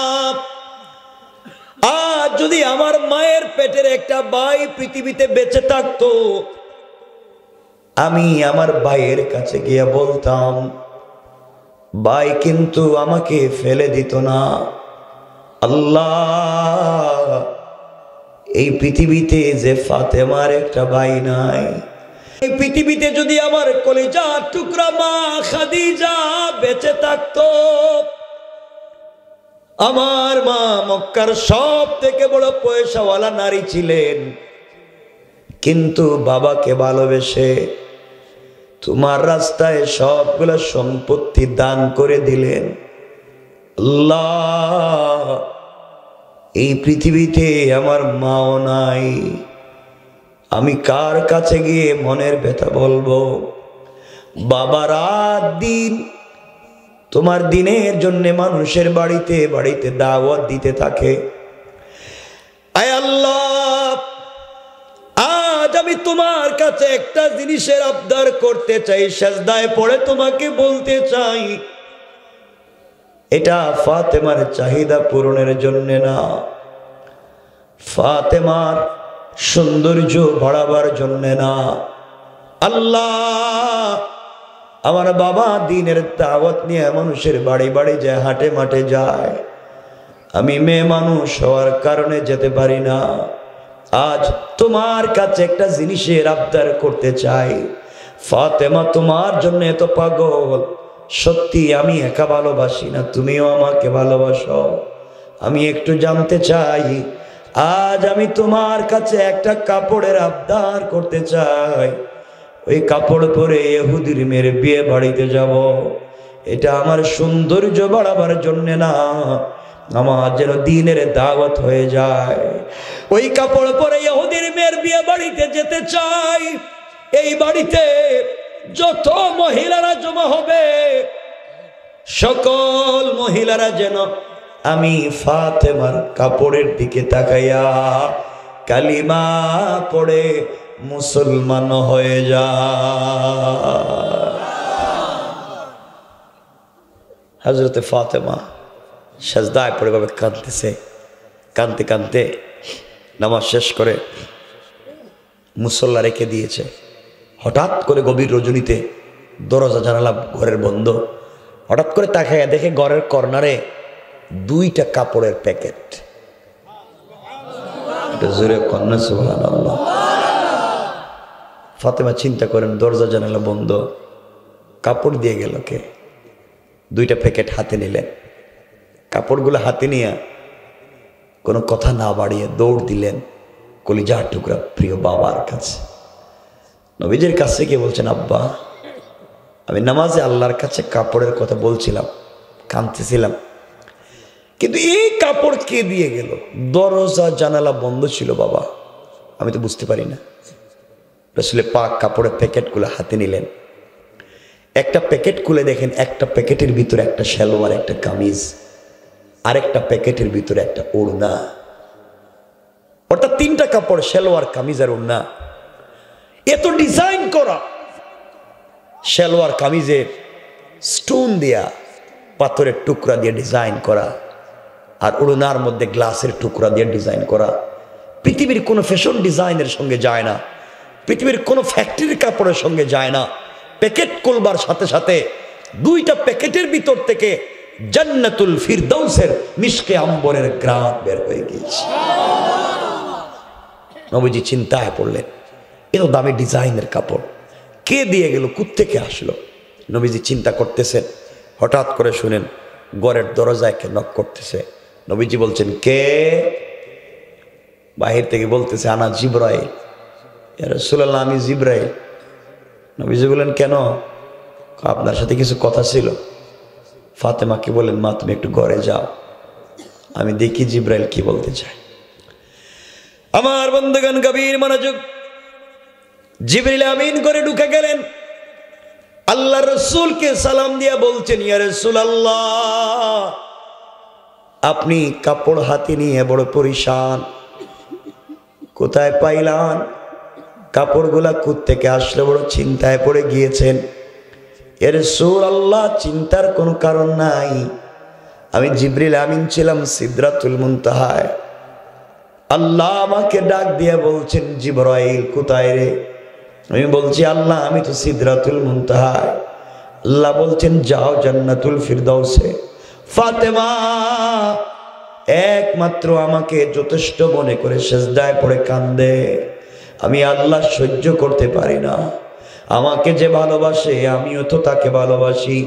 যা রে জিবরাইল যা, জান্নাতুল ফিরদাউস থেকে আমার ফাতেমার জন্য পূর্ণাঙ্গ একটা ড্রেস নিয়ে হাজির হয়ে যা।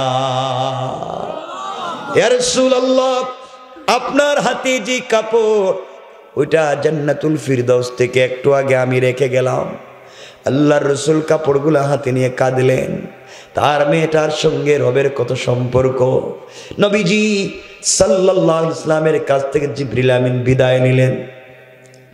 জান্নাতি মহিলাদের কাপড় হবে 3টা, সালোয়ার কামিজ আর ওড়না।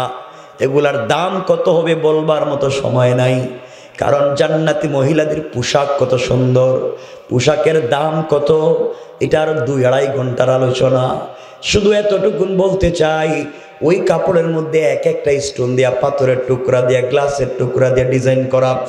আল্লাহ রসুল বলছেন, আরশ, কুরসি, লৌহ কলম, জান্নাত জাহান্নাম, আসমান জমিন যা আছে সব যদি বিক্রি করে দেওয়া হয়, জান্নাতি মহিলার তাদের ওড়নার মধ্যে গ্লাসের যে টুকরা দিয়ে ডিজাইন করা সব বিক্রি করে দিলেও একটা গ্লাসের টুকরার দাম হবে না। নবীজি বললেন, মা তুমি আগামীকালকে বিয়েতে যাইবা, যাও, কিন্তু পর্দার সাথে যাইও। কিসের সাথে? তো ফাতেমা কি পর্দা করবে না? কথা বলেন। নবীজি কথা বললেন, উম্মতকে শিক্ষা দিলেন। এখানে আরো লম্বা আলোচনা 2-2.5 ঘন্টার, ওটাও বাদ। কারণ মহিলারা যেদিন নতুন পোশাক পরে ওই দিন কিন্তু ওরা পর্দা করে না। কথা বলেন না কেন? কথা বলেন না কেন? পর্দা করে? পর্দা করে না। এটার দোষ আপনাদের। দোষ কি? আপনাদের পরিবারকে সুন্দর করতে পারেন নাই, স্বামী স্ত্রীর সম্পর্ক চমৎকার করতে পারেন নাই। এই জন্য আপনার সামনে স্ত্রী যে কাপড়, পুরানা যে কাপড়, ঘরে রান্নাবাড়ি করছে যে কাপড় পরে, ধোঁয়ার গন্ধ, গামের গন্ধ, ওইটা পরেই রাত্রে বস্তার মতো আপনার পাশে শুয়ে থাকে। আর যেটা স্মার্ট, এটা বিউটিফুল, এটা দামি, এটা চমৎকার, এটা রেখে দেয়, বাহিরে কোথাও গেলে পরবে, কোন নতুন মেহমান আসলে পরবে, ঠিক না? অথচ এটা তো আপনার সামনে পড়বার কথা ছিল। তো যাই হোক, দোষটা মহিলাদের না, দোষটা আপনাদের নিজের। আমরা পরিবারকে সুন্দর করতে, হ্যাঁ কিছু কইলেন না? মনে করতেছেন দোষ কি মহিলাদের? কইমু সব দোষ আপনাদের, সব সব মহিলাদের কি দোষ কম? এজন্য আমাদেরকে আগে ভালো হওয়া লাগবে। আমাদেরকে কি হওয়া লাগবে? বলেন না, কি হওয়া লাগবে? এজন্য মাঝে মাঝে আল্লাহ রসুল সব সময় ঘরে গেলে স্ত্রীকে সালাম দিতেন। কারে? নবীজি তার বউরে সালাম দিতেন। কারে? নবীজি তার স্ত্রীরে সালাম দিতেন। আম্মা যারা আয়েশা বলেন, আমার পুরা জিন্দিগিতে নবীজিকে আগে সালাম দিতে পারি নাই, পুরা জিন্দিগি নবীজি আমার সালাম দিয়েছেন। তো আপনারা স্ত্রীরে সালাম দেননি? মিথ্যা? হ্যাঁ, আপনি দিয়েছেন। ওই একজন আপনি বিয়ে করছেন বাবা, ওই একজন দিছে। আপনারা সালাম দিবেন স্ত্রীরে? স্ত্রীরে সালাম দেন না কেন? দেন না কেন বউরে সালাম? মনে থাকে না, বউরে সালাম দিতে মনে থাকে না, আর বউরে ফিডাইতে মনে থাকে। হ্যাঁ, ওই দিন একজন কইলো বউরে মারতে মারতে, কয় বউরে মারতে মারতে কইতেছে তুই আমারে আব্বা কো। চিন্তা করলেন? বউ মায়ের খাইতে খাইতে বলতেছে তুই আমার বাপ, এবার সাইডা দে। এ বন্ধু বান্ধবের কাছে বলতেছে তোমরা আমার চিনুনি, আমি কেডা? আমি বউরে বাপ ডাকাইয়া দিচ্ছি। শয়তান আল্লাহরে বলতেছে, আল্লাহ আমারে শয়তান বানাইয়া তোমার লাভ হইছে কি? আমি তো জিন্দিগিতে এই কাম করি নাই। কথা বলেন না কেন? হে তো আমার চাইতেও বড় শয়তানি হইছে। এই জন্য এগুলো করবেন না। স্ত্রীকে মারবেন না, স্ত্রীকে মারা হারাম। স্ত্রীকে মারা রাস্তে বলবেন না, জোরে কর না। স্ত্রীকে মারা কি হারাম। আপনারা তো কিছু করলেই বউরে তালাক দিতাম নি, আমার লোক উল্টা পাল্টা করিস না, তালাক দিয়ে দিব। তোরে দিব, তোর বাপরে দিব। তোর বাপরে কেমনে তালাক দিবেন? বাপ তো বেড়া মানুষ। আমাদের সমাজ খারাপ, শুধু নোংরামিতে বড়। আল্লাহ হেফাজত করো। তালাক দিয়া এরপরে বউর পায়ে ধরে খান দেখো, আমি বুঝি নেই, আমার ভুল হয়ে গেছে গা। তো তালাক দিয়ে দিস, যখন ভুল হয়েছে আর কাম হইব কি? আল্লাহ হেফাজত করো। এরপরে গ্রামগঞ্জে শুনছি হিল্লা দেয়, কত বড় শয়তানি! এটা একবার টাটকা না ফরমানি। আমার বউরে আরেকজনের কাছে দিব, আর কালকে বুঝে আমি নিয়ে যাবো। কিন্তু পাগল হয়েছি নি? তোমার কাছে দিয়া কালকে আমি নিতাম। ঠিক কি ধরনের সমাজ আমি চিন্তা করে পাই না। ইসলাম এগুলো হারাম করছে। এগুলা কি কথা বলেন না? কহিল্লা কিতা কয় না, কিতা কইছে বুঝি না। হুজুররা কিতা? আরে হুজুররা না, তাহলে হুজুরের কাছে দিয়ে দেন না কেরে? হুজুরের কাছে দিয়ে দেন। ইসলাম হিল্লা এগুলা নাই। এগুলা কথা বলতেছি না, দেখছেন?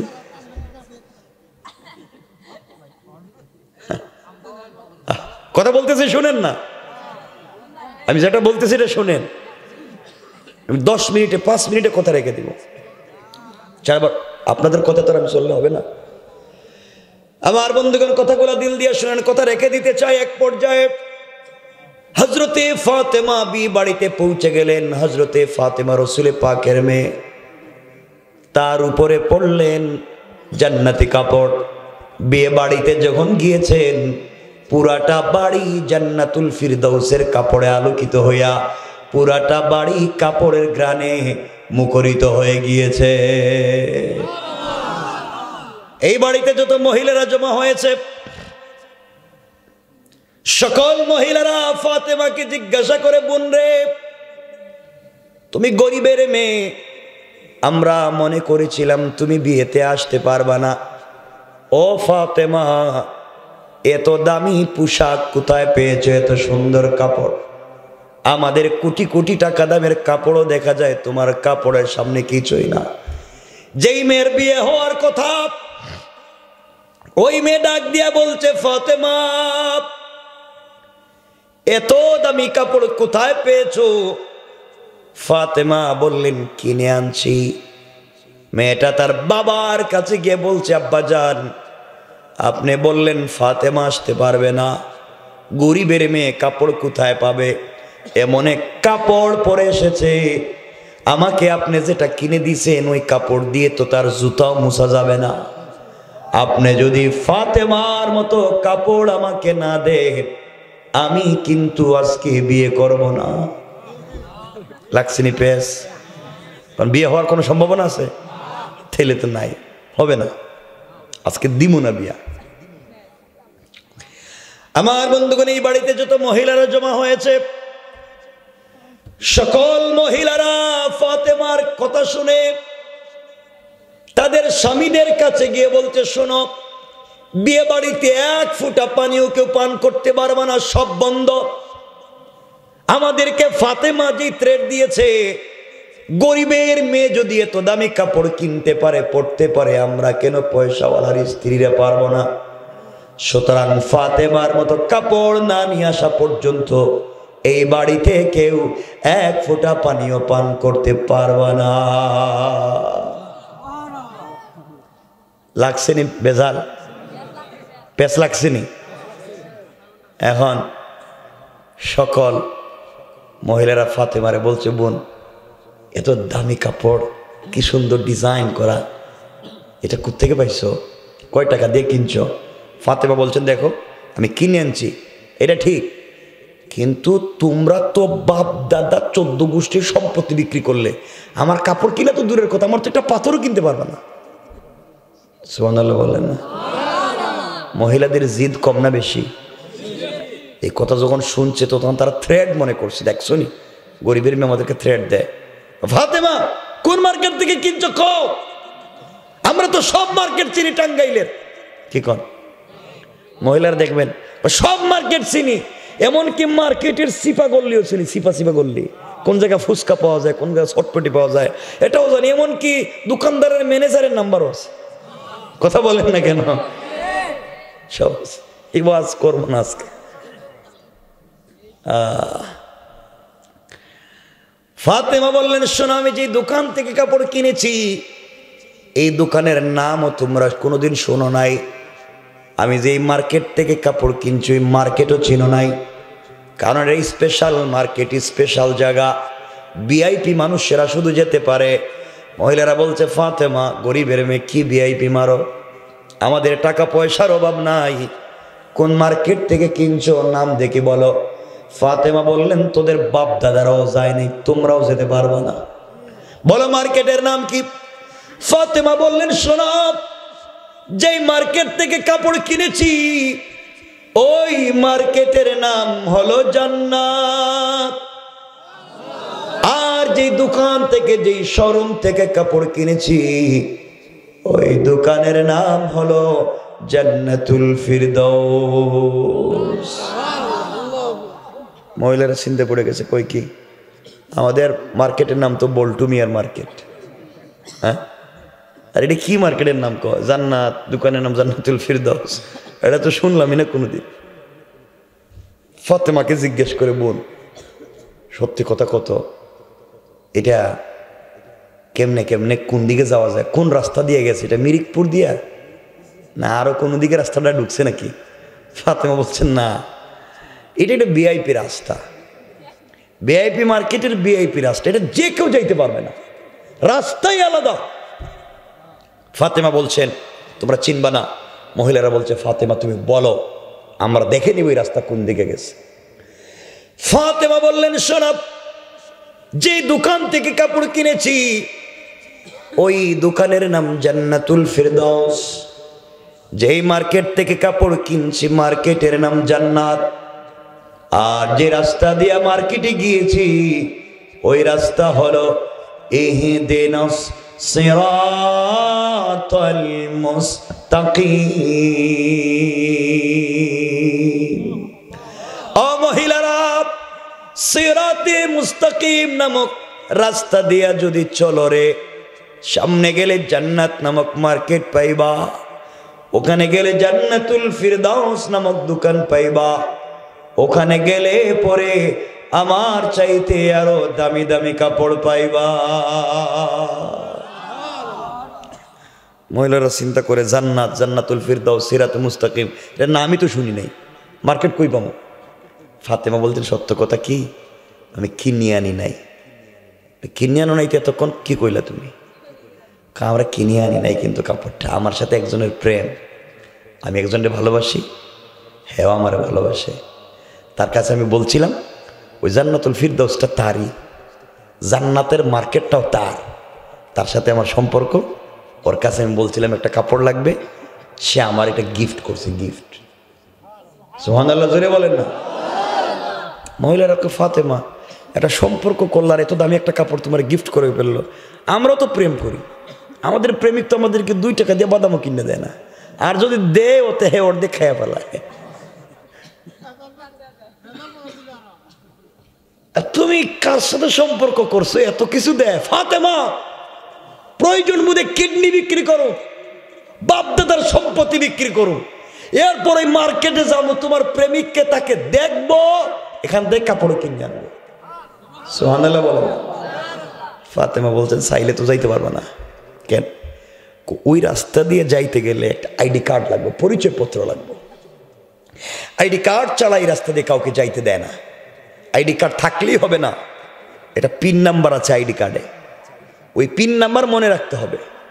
কারণ এটিএম কার্ডের কার্ড আছে, পিন নাম্বার মনে নাই, বুথে গেলে পয়সা পাবেন, উল্টাপাল্টা মারলে কার্ড শুদ্ধ যাবে। তো ফাতেমা বলছেন আইডি কার্ড থাকলেই হবে না, পিন নাম্বার মনে রাখা লাগবে। মহিলারা বলছে ফাতেমা কোন ইউনিয়নের চেয়ারম্যান আইডি কার্ড দেয়? ফাতেমা বলছেন কোনো চেয়ারম্যান দেয় না, এই আইডি কার্ড তোমরা এত সহজে পাবা না। মহিলারা বলছে ফাতেমা বলো আইডি কার্ডের নামটা কি, পিন নাম্বার কি? ফাতেমা বললেন শোনো,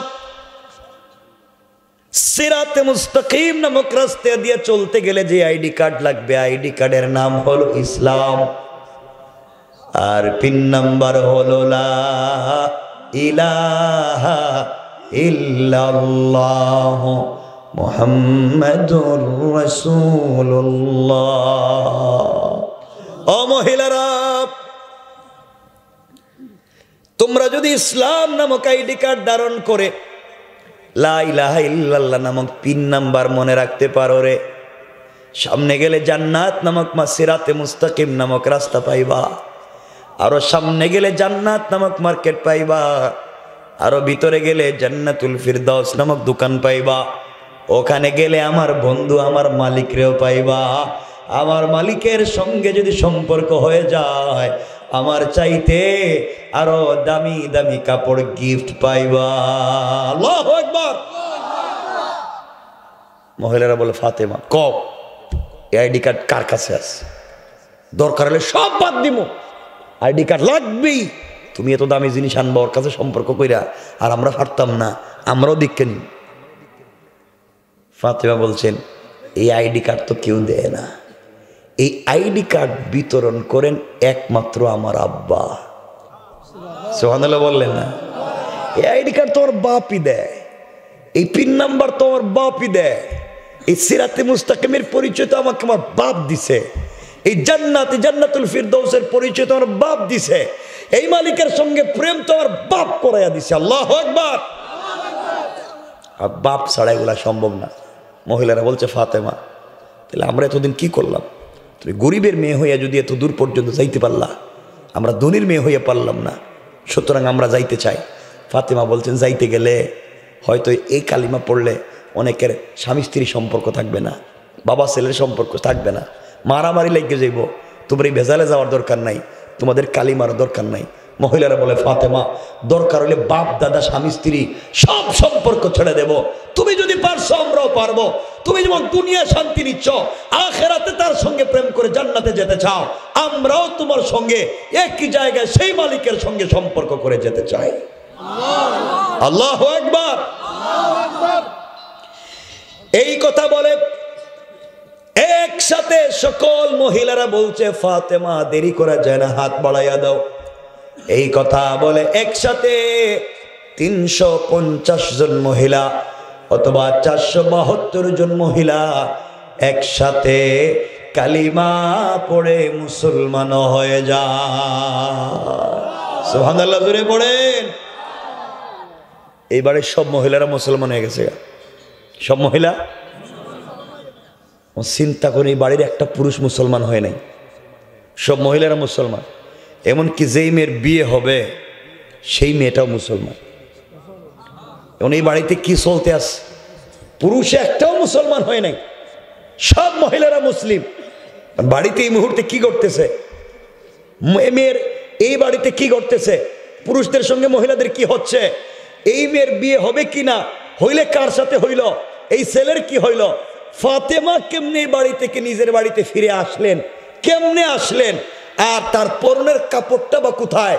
ইউসুফকে আল্লাহ একটা কাপড় দিয়েছিলেন গর্তে পড়ার সময়, ওটা বা কোথায়? ইব্রাহিমকে নমরুদের আগুনে একটা কাপড় দিয়েছিলেন, এটা কোথায়? ফাতেমাকে আল্লাহ একটা কাপড় দিয়েছিলেন, এই কাপড়টা কোথায়? কেমনে বাড়িতে ফিরে আইলেন? ওই মহিলার কার সাথে বিয়ে হইল? এই বাড়ির পুরুষেরা কি করলো? মহিলাদের শেষ পর্যন্ত কি হইল? কিচ্ছু কইতাম না, রাইখা দিলেন।